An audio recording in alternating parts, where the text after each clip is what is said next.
I was in my comfort zone. I was doing just enough to get by. I was working on a job. They paid me just enough to keep me from quitting, and I worked just hard enough to keep from getting fired. How many know people like that? Blink your eyes if you understand what I'm talking about. I was parked. I knew I could do more. But when my mama died, it took something out of me. When I went through a divorce, it took something out of me. When my best friend died, it took something out of me. I parked. And somebody said that life is like an onion.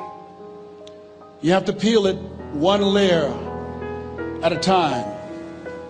And sometimes you cry. Life's going to happen to you when you have a dream. You're going to get slapped around. And don't take it personal. Don't ask, why did this have to happen to me? Why not you? Who would you suggest? You want to give us some names, some email addresses? And don't tell everybody. 80% don't care and 20% glad it's you. It's called life. Suck it up and move on. Get over it.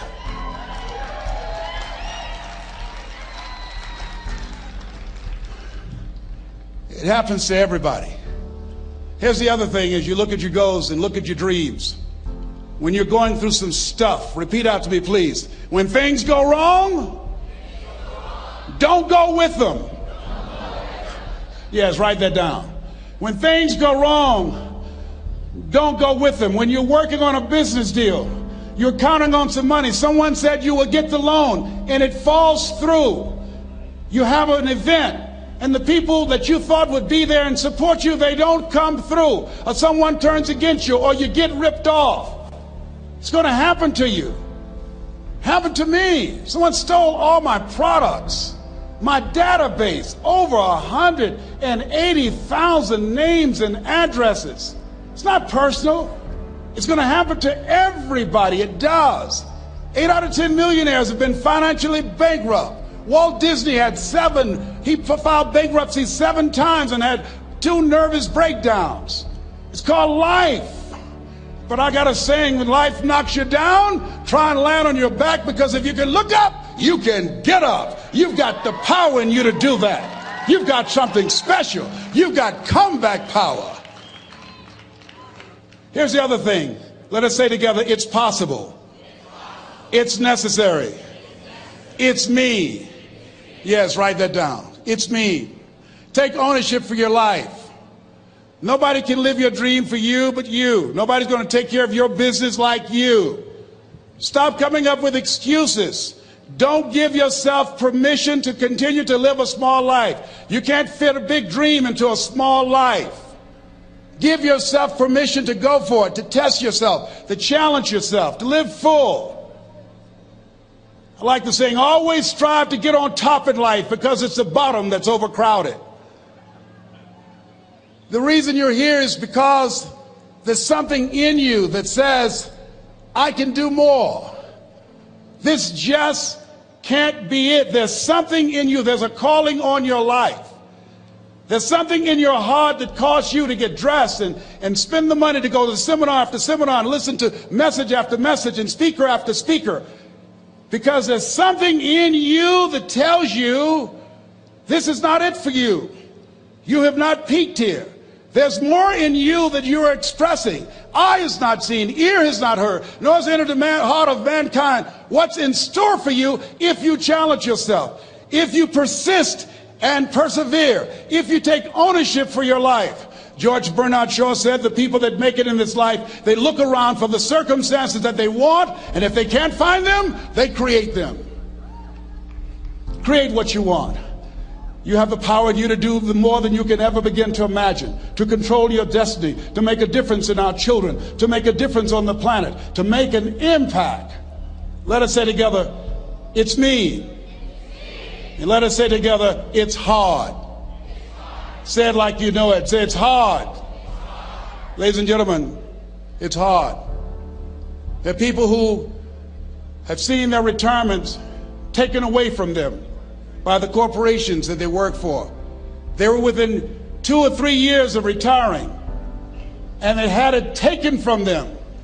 The number one entrepreneurs in this country now are senior citizens. The number one employer, number two, McDonald's and Walmart.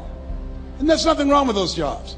I guarantee you those people did not have a plan to end up living their lives at the end of life with those types of jobs.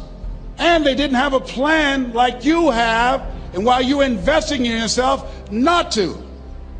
And it's hard. There are people making choices between purchasing prescription drugs or paying for gas or a mortgage note. It's hard when you're working on a job for 20 years, 30 years, give them some good years, and then they come in and tell you, we've downsized. In other words, you're fired.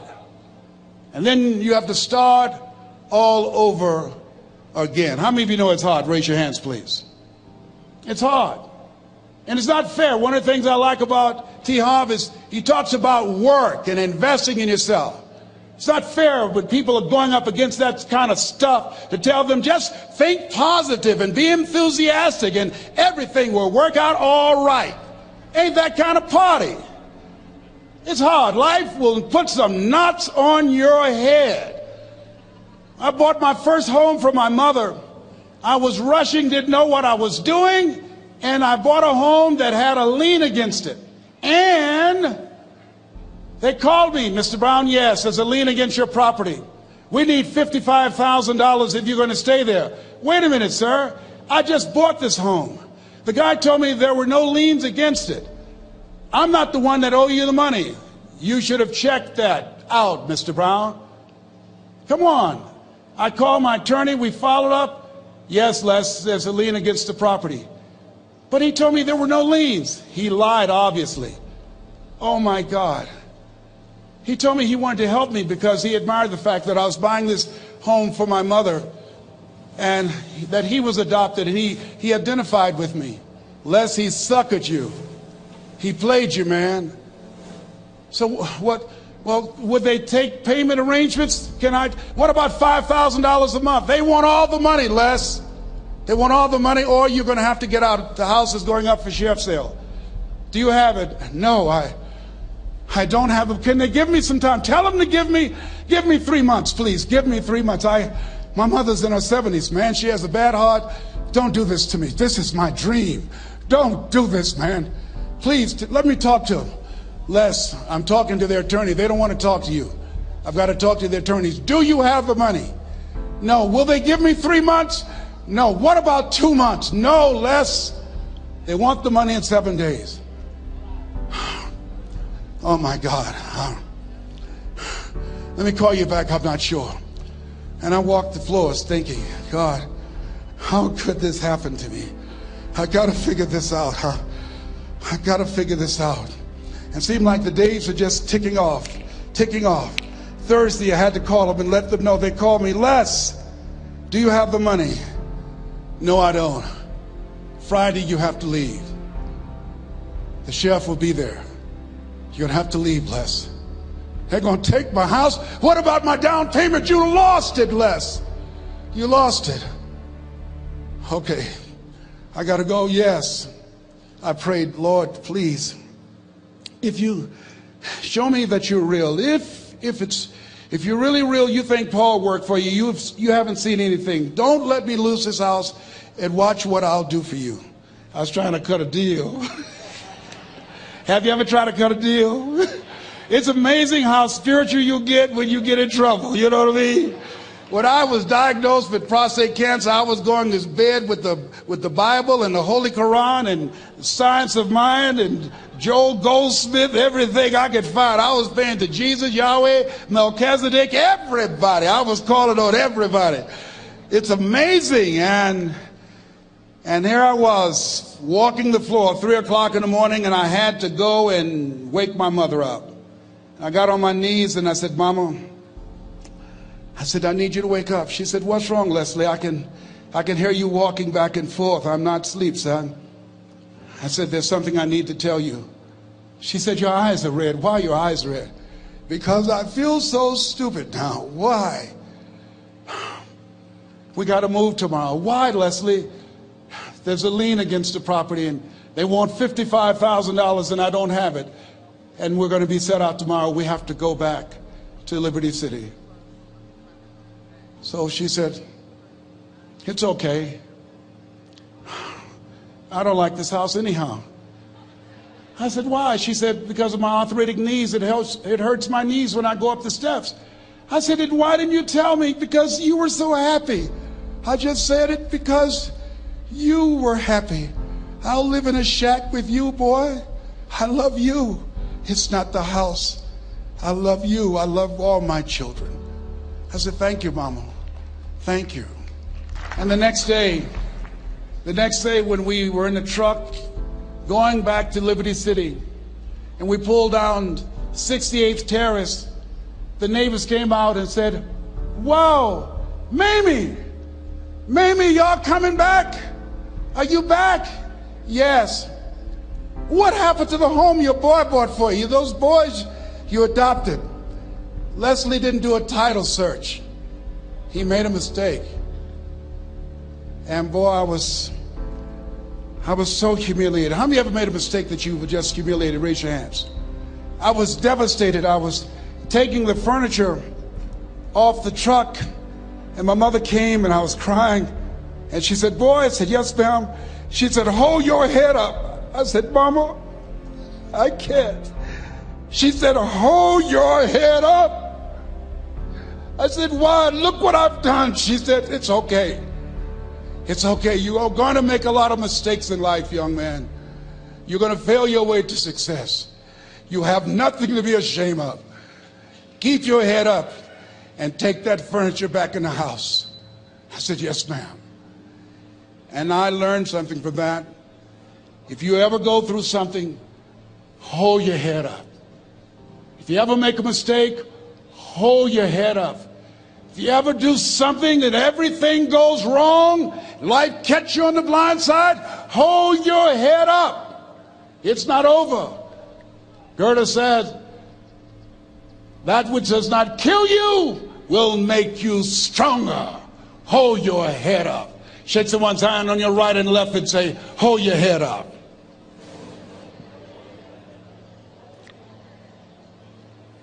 Here's something else, ladies and gentlemen.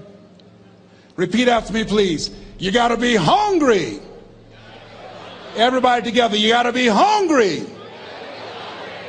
I'll never forget Mr. Washington said, Mr. Brown, yes, sir. What do you want to do with your life, young man? I said, sir, I want to be a disc jockey. He said, Mr. Brown? I said, yes, sir. He said, you got to be hungry. I said, what do you mean by that? He said, people that are hungry are willing to do the things today others won't do in order to have the things tomorrow others won't have.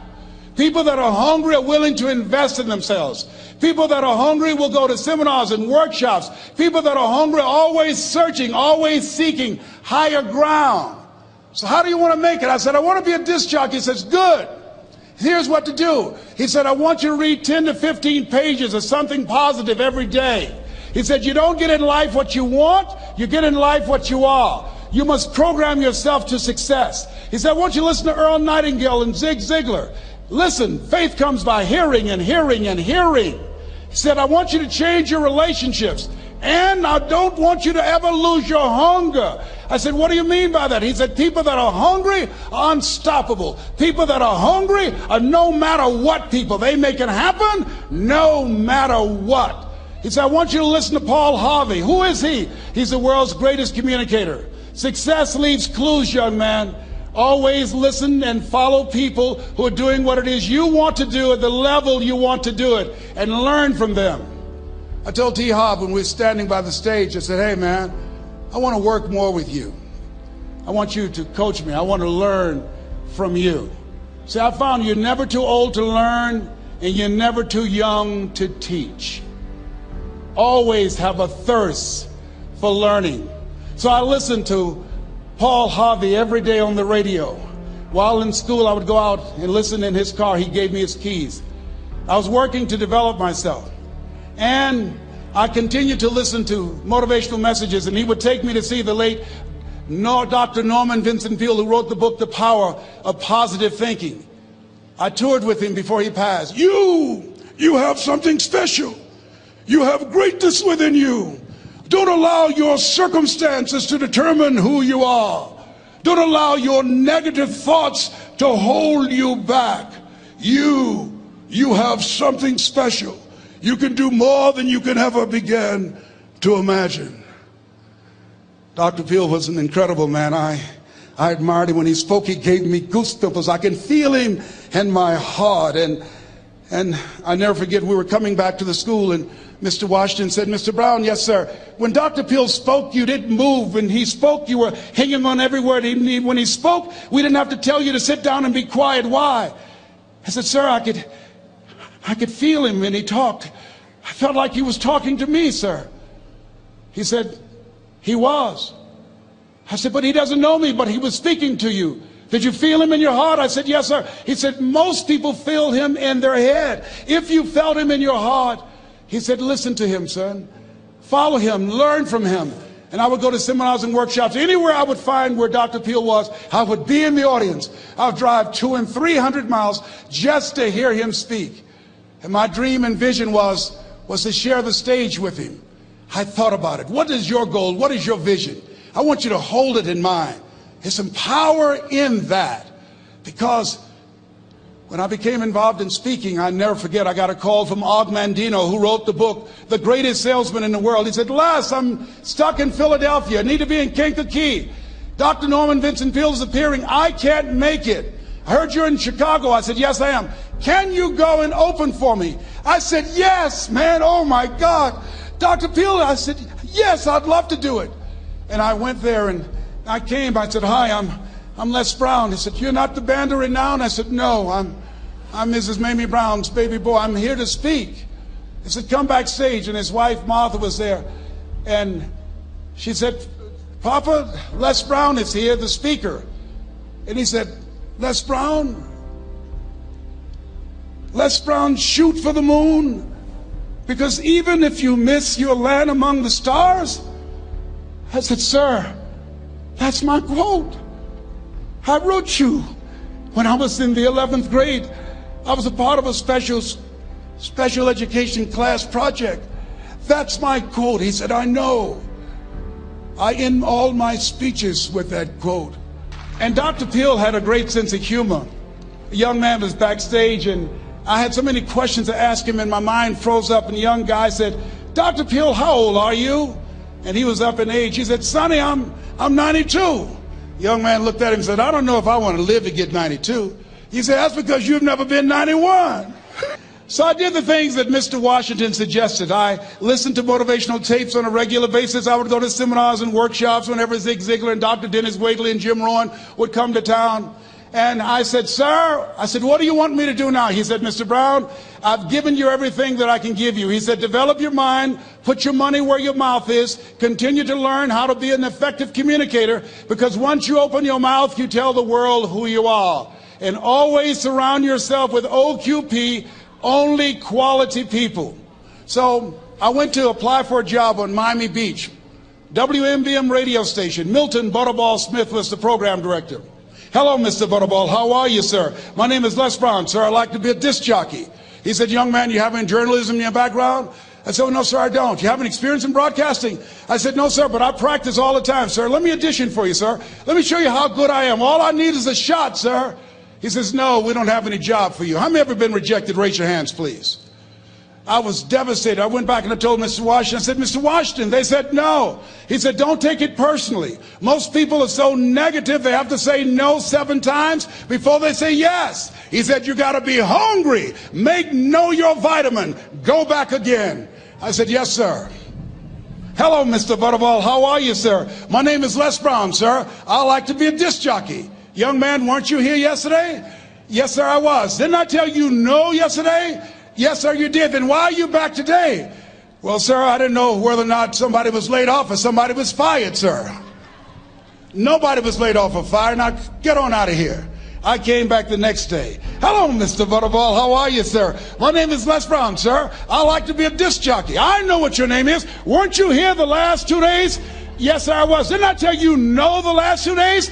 Yes, sir, you did. Why are you back? Oh, sir, I didn't know whether or not someone got sick or someone died, sir. No one got sick or died. No one was laid off a fire. Now don't you come back here again. I came back the next day talking loud, looking happy like I was seeing him for the first time. I said, hello, Mr. Butterfall, how are you? He looked at me with rage. He says, go get me some coffee. I said, yes, sir. My favorite book says, the greatest among you will be your servant. How many of you are serious about your goals and dreams? Raise your hands. Very good. Write this down. Provide more service than you get paid for. Provide more service than you get paid for. I go to a lot of seminars and workshops. And one of the things I know about T. Harv Eckert, when I was sitting in the class with Robert Ruppel and all of the other presenters, they hold themselves to high standards and they provide more information than anybody else in the industry, bar none. They hold nothing back because their commitment is for your success. And when you hold yourself to high standards, write this down, impact drives income. That's why you're here. Because the training, the seminars, been making a difference in your life. If they did not have impact, 200 or 300 people would be here, if that amount. Impact drives income. So I became the errand boy for the disc jockeys. I would go get their lunch and their dinner, and I would bring it to them in the control room, and I'd watch them working the control boards, knowing my time will come. Write this down. I expect to reach my goal. Yes, you want to operate with a spirit of expectation. I expect to reach my goal. So I started preparing for the next position. Never forget one quote that I heard. As you look at your life, you look at your goals and dreams. It's better to be prepared for an opportunity and not have one than to have an opportunity and not be prepared. If you expect to reach your goal, prepare yourself now. And so then pretty soon, the guys at the station, they begin to take a liking to me. Write this down. Build relationships. As you're aware, people deal with people that they know, like, and trust. And so they would say, Leslie, yes, sir. Come here, yes. Come outside. Who did this? Oh, your car? Yes. Who cleaned my car? I did, sir. I would wax their cars on the weekend, inside and out. How much do you charge? Oh, nothing, sir. I just sworn to help out. I was providing more service than I got paid for. I was building relationships. They said, whoa, look here. Donna Ross and the Supremes are coming to town. The Four Tops and the Temptations. Here are my car keys. Pick them up for me. Take them to the Fontainebleau Hotel on Miami Beach. I said, yes, sir. I would drive them all over Miami Beach in the big, long Cadillacs. I didn't have any driver's license, but I was driving like I had some. Then one day, it was a Saturday afternoon, a disc jockey by the name of Rockin' Roger was drinking while he was on the air. It was a Saturday afternoon, and I was the only one there. Rockin' Roger got so drunk, he could not complete the show. He started slurring his words. He's about to fall off the chair. And there I was, looking at him through the control room window, walking back and forth, young, ready, and hungry. I was saying, drink, Rock, drink. Drink, Rock. I'd have gone and get him some more if he'd asked me to. Then pretty soon the phone rang. It was the general manager, and I answered the phone. I said, hello? He said, young boy, this is Mr. Klein. I said, I know. He said, Rock can't finish his program. I said, I know. He said, would you call one of the other DJs in? I said, yes, sir. I said to myself, he must think I'm crazy. I called my mom and my girlfriend, Cassandra. I said, y'all come out on the front porch and turn up the radio. I'm about to come on the air.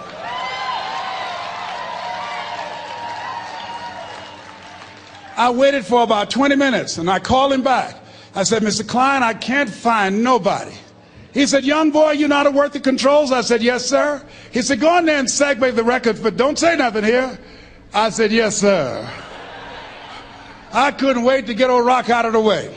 I put on a fast record. I said, look out, this is me, LB Triple P, Les Brown, your platter playing papa. There were none before me and there will be none after me. Therefore, that makes me the one and only. Young and single and love to mingle, certified, bona fide, indubitably qualified to bring you satisfaction and a whole lot of action. Look out, baby, I'm your love man. I was hungry.